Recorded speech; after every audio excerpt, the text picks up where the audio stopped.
This is Action Jackson, and we're back again, and we've been discussing the series Cubicle to CEO, the blueprint for starting your own business. And in the last video, we talked about the first step in starting your own business, assessing your talents. And so in this video, we're going to discuss the second step. And the next step in the series of going from cubicle to CEO and pursuing your passion is doing your research.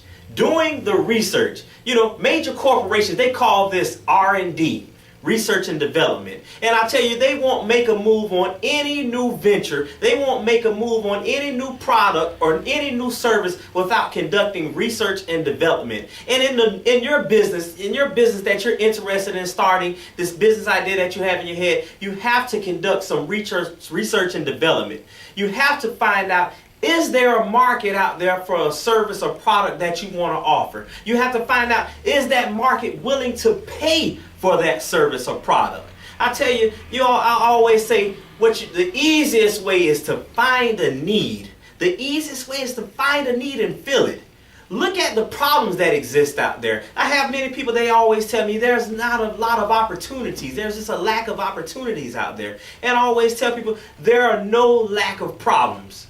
There's no lack of problems. And with every problem, it bears with it a seed of opportunity. So as long as there's problems, there's opportunity. So what you have to do now is you have to look at the problems that exist in the world. You have to look at the problems that exist in your community. You have to find out, is there an opportunity for me in that problem?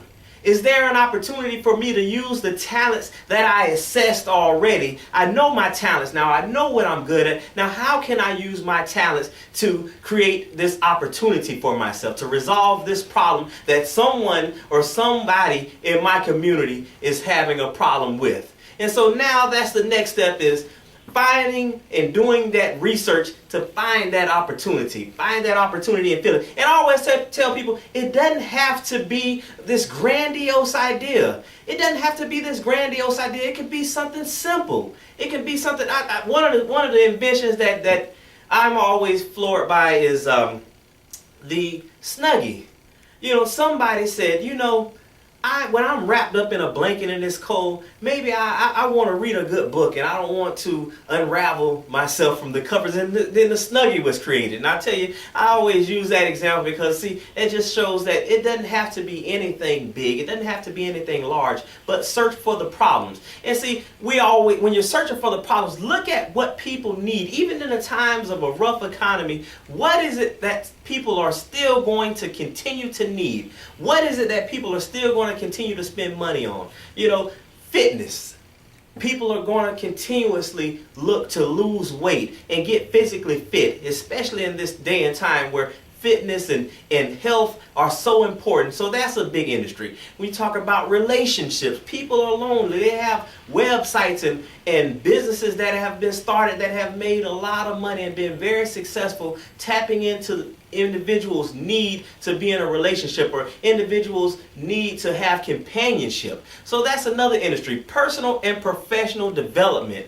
Professionals and on a personal level, people are always looking to develop and grow on a personal level and a professional level. So that's another industry. Parenting.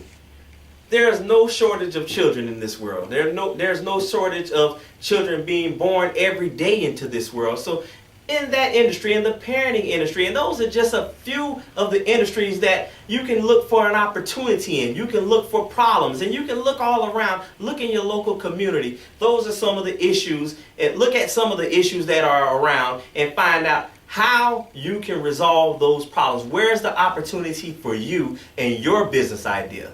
And so I always like to end these series now with what I call a word of action, or some words of action. And for today, our words of action, I want to get it straight from my book, Cubicle to CEO. I talked about this earlier in my book in the last video. And the words of action for today I'm going to share with you come from Eli Broad. And I tell you, you may not know Eli Broad, but you want to do some research on him because he's a self-made billionaire. He's an entrepreneur, a self-made billionaire, very successful. And I'll read a quote that he had, and this is going to be our words of action for today. And it simply says, "There is no substitute for knowledge.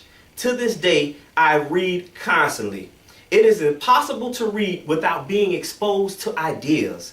and ideas more than money are the real currency for success. And so there are some words of wisdom and words of action from Eli Broad. And one thing I want to share with you, and I always like to close this thing out with saying to you, we all have big dreams. We all have big dreams. The difference is that some wake up and take action toward those dreams. So until next time, I invite you to continue on looking at these videos. I invite you to leave comments on the videos. Let me know what you thought about the videos. I want your honest opinion. I can handle it, but I want to know what you really thought. And if there's any information that you would like for me to bring to you, I also welcome that. And I want to invite you to my website, www.thewordsofaction.com. Once again, that's www.thewordsofaction.com. And I look forward to your visit. I look forward to seeing you on Facebook, Twitter. I'm on all of the channels, and I look forward to building a relationship with you and helping you pursue your passion. This is Action J. Jackson signing out.